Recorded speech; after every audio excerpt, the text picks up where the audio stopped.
Work mode, back at it again. This morning, from that flood last night, got into the store again. Luckily, we cleaned it all. Used a wet vac to dry all this up. Back there, though, there's some sandbags that are going to be blocking that entrance.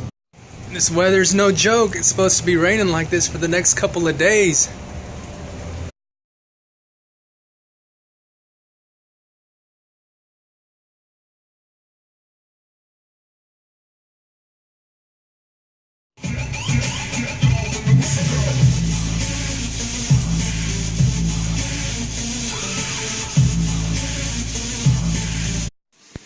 Got a new beer to review today. Shiner is a brand of Texas, made out of Shiner, Texas. Birthday beer.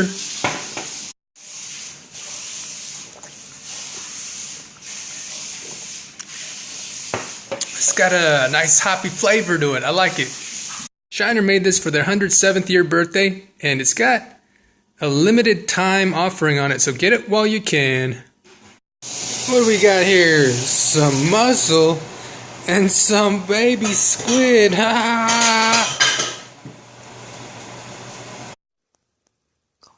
Shiner beer.